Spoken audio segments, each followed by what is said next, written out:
ये boycott anchors के साथ आप आ गए क्यों? नहीं अमित जी, कुछ कंफ्यूजन हुआ। बॉयकॉट वाला जो फैसला था इंडिया गठबंधन का, वो तो सारे फैसले लोकसभा के लिए हैं। तो और फिर बॉयकॉट का अगर कोई फैसला उससे पहले होता तो हमारे सारे बड़े नेताओं ने उन सब बॉयकॉट की लिस्ट में जो बड़े बड़े पत्रकार हैं उनको इंटरव्यू देना शुरू कर दिया है। तो अमीश देवगन को क्यों पीछे छोड़ा जाए? चलिए, अब मेरा अगला सवाल आपसे है, ये कहां जा रहा है? कौन गाड़ी को पीछे खींच रहा है? कमजोर कड़ी कौन है? देखिए, कोई कमजोर कड़ी नहीं है, सारी मजबूत कड़ी हैं। लेकिन सारी मजबूत कड़ियां जो हैं 2024 में जुड़ेंगी। 2024 से पहले बिल्कुल खुली कुश्ती है। मध्य प्रदेश में समाजवादी पार्टी लड़ रही है, छत्तीसगढ़ में और राजस्थान में सारी पार्टियां लड़ रही हैं और सब कांग्रेस को हराने का काम कर रही हैं। अब कांग्रेस तो धोखेबाज पार्टी है। नहीं, कांग्रेस पार्टी ने किसी को धोखा नहीं दिया। कांग्रेस पार्टी वो पार्टी है जब जब बीजेपी से लड़ाई मैं नहीं हुई कह रहा, है। अखिलेश जी कह रहे हैं। देखिए अमीश जी, कांग्रेस वो पार्टी है जब जब बीजेपी से लड़ने के लिए कांग्रेस की जरूरत रीजनल पार्टीज को पड़ी, चाहे वो उत्तर प्रदेश हो, चाहे वो बिहार हो, चाहे और कोई प्रदेश हो, उन सब में कांग्रेस ने रीजनल पार्टीज को ताकत दी है। और हम हमेशा इस कोशिश में रहे हैं कि रीजनल पार्टी बीजेपी से लड़े तो हारे ना। लेकिन अफसोस, जब रीजनल पार्टी ताकतवर हो जाती हैं तो सारी पार्टियां मिलकर के बीजेपी को कम गाली देती हैं, कांग्रेस को ज्यादा गाली देते हैं। अब वही हो कौन रहा है। किसको गाली दे रहा है, कौन किसको गाली दे रहा है, इस पर तो मैं आऊंगा, लेकिन मुद्दा भ्रष्टाचार है। शहजाद पूनावाला, रीना गुप्ता, मेरा सवाल बहुत सीधा है, क्या रीना गुप्ता आपको लगता है कि बीजेपी 2024 की लड़ाई भ्रष्टाचार पर लेकर जा रही है सीधे तौर पर, चाहे वो भूपेश बघेल हो, चाहे वो बाकी कोई मुख्यमंत्री हो? रीना जी, अभिनंदन है आपका। अमीश भाई, भारतीय जनता पार्टी से ज्यादा भ्रष्ट कोई पार्टी भारत के इतिहास में नहीं हुई है। जो अडानी स्कैम है, उससे बड़ा स्कैम भारत के इतिहास में नहीं हुआ है।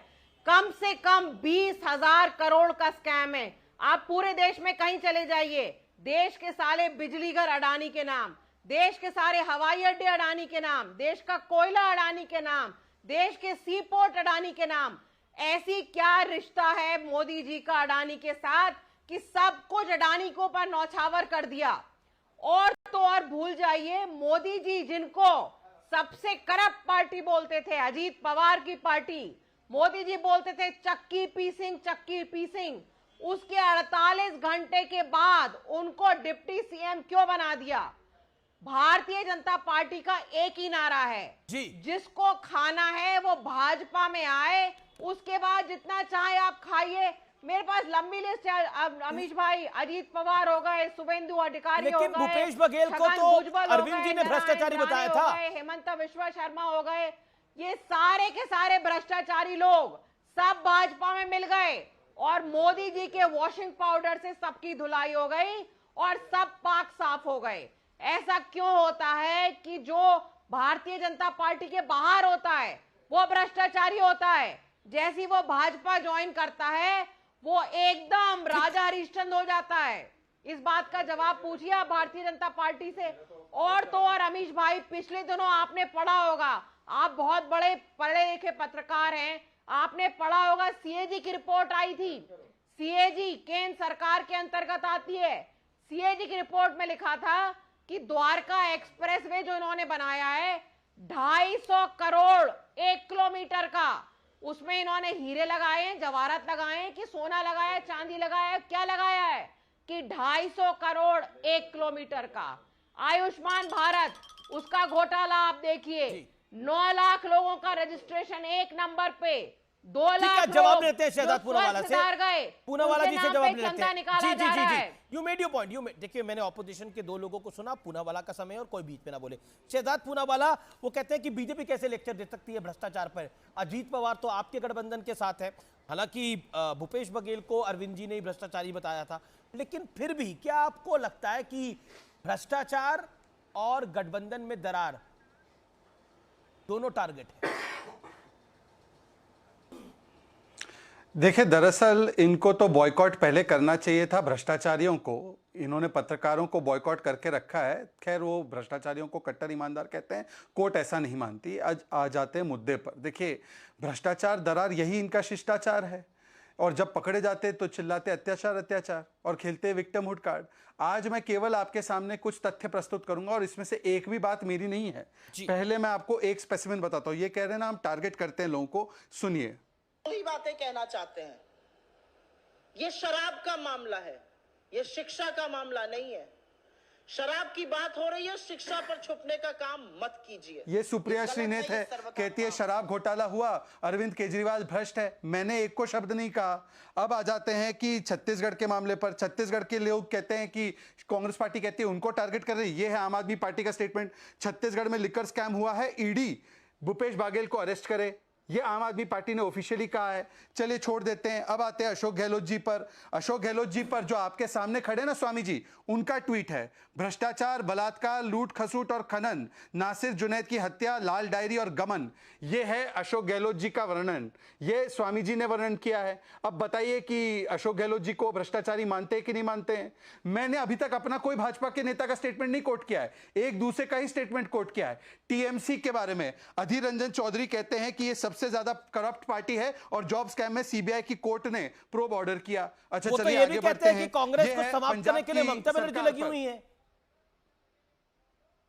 बिल्कुल। अब पंजाब की सरकार पर प्रताप सिंह बाजवा ने कहा आपका भ्रष्टाचार पर अंकुश लगाने का कोई इरादा नहीं। ये बाजवा ने कहा, भाजपा के नेता का एक भी बयान नहीं है, नोट कीजिएगा अमीश जी। और आखिरी में लेफ्ट के खिलाफ कांग्रेस पार्टी ने कहा कि पिनराई विजयन की बेटी ने बड़ा भ्रष्टाचार किया है, लेफ्ट की सरकार भ्रष्ट है। अब मुझे बताइए कि ये सारे आरोप एक दूसरे पर तो आप ही के नेताओं ने लगाए हैं। अब इस पे कार्रवाई हो तो आप चिल्लाते हैं अत्याचार अत्याचार। मैं स्वामी जी, अरे बीच में मत बोलिए मैडम, आप ही को बोलना है। मैं केवल इतना पूछना चाहता हूं, बाकी सब छोड़ दीजिए। रीना जी, लालू प्रसाद यादव 4 बार कन्विक्टेड है, बाकी नेता तो कन्विक्टेड कोई नहीं है। आप क्या मानती है लालू प्रसाद यादव ठीक है, रीना जी का मौका है। शायद नहीं मान पाएंगे। ठीक है, रीना गुप्ता, लेट रीना जी जो उंगली पकड़कर अन्ना हजारे के आए थे राजनीति में, कहते थे इस्तीफा पहले देंगे, जांच बाद में करेंगे, अब कहते तिहाड़ से जेल चलाएंगे। ठीक है रीना गुप्ता, 40 सेकंड आपके। अरे शहजाद भाई बोलने दीजिए, बोलने दीजिए। देखिए अमीश जी, सबको भूल जाइए। सब एक दूसरे पे दोषारोपण कर रहे हैं, सबको भूल जाइए। हम सिर्फ 2 लोगों की बात करेंगे, एक हमारे देश के माननीय प्रधानमंत्री जी और दूसरी हमारे देश की जो सबसे बड़ी अथॉरिटी होती है सीएजी। सिर्फ दो लोगों की बात करेंगे। प्रधानमंत्री जी ने कहा 20,000 करोड़ का घोटाला किया है अजीत पवार की पार्टी ने। मैंने नहीं कहा, अमीश भाई ने नहीं कहा, किसी ने नहीं कहा, माननीय प्रधानमंत्री जी ने कहा 20,000 करोड़ का घोटाला। माननीय प्रधानमंत्री जी ने कहा मोस्ट करप्ट पार्टी। फिर ऐसी क्या मजबूरी रही कि आपने उनको भाजपा में शामिल कराया और डिप्टी सीएम बनाया? दूसरी बात, सीएजी ने जो घोटाले निकाले, द्वारका एक्सप्रेस वे हो जाए, आयुष्मान भारत हो जाए, और तो और जो बुजुर्गों की पेंशन स्कीम होती है उसमें इन्होंने घोटाला किया। उसका इन्होंने क्या हाल निकाला? वो बेचारे सीएजी के अधिकारी जिन्होंने वो रिपोर्ट निकाली, उन अधिकारियों का तबादला कर दिया। ये इन्होंने छानबीन नहीं करवाई कि द्वारका एक्सप्रेसवे में क्या हीरे जवाहरात लगे हैं। शहजाद पूनावाला, आपके आरोप है कि आप मुख्यमंत्रियों को टारगेट कर रहे हैं, अरविंद केजरीवाल को टारगेट कर रहे हैं, मिस्टर बघेल को टारगेट कर रहे हैं। जवाब देखिए, मैं दोनों सवालों का जवाब दे देता हूं। अब मैं दूसरे सवाल से शुरू करता हूं। अजीत पवार का जवाब दीजिए पहले शहजाद भाई। एक सेकंड उस पे भी आ रहा हूं भाई, दोनों पे। अच्छा चलो उस पे पहले आता हूं, आप बीच में मत बोलिए। उस पे पहले चलिए उस पे पहले बोल देता हूं, आप बीच में मत इंटरप्ट कीजिए। मैं दोनों पे बोलने वाला था, आपकी इच्छा है मैं पहले उस पे बोल देता हूं। आपने बिल्कुल सही कहा, वैसे 20,000 करोड़ नहीं 70,000 करोड़ का था। और 70,000 करोड़ क्यों कहा था? क्योंकि आप महाराष्ट्र से आती नहीं, आपको पता नहीं। उद्धव ठाकरे जी ने शरद पवार पे यह आरोप लगाया था। आप मानिए कि शरद पवार मतलब कांग्रेस की उस समय की सरकार ने किया था ये घोटाला। यह आरोप तो शरद पवार जी की पार्टी पर लगाया था, आज भी है। आप मानिए कि कांग्रेस की सरकार ने किया था घोटाला, कांग्रेस वाले तो कहते नहीं हुआ घोटाला। अब दूसरी बात, अरे सुन लीजिए, अब बीच में मत बोलिए।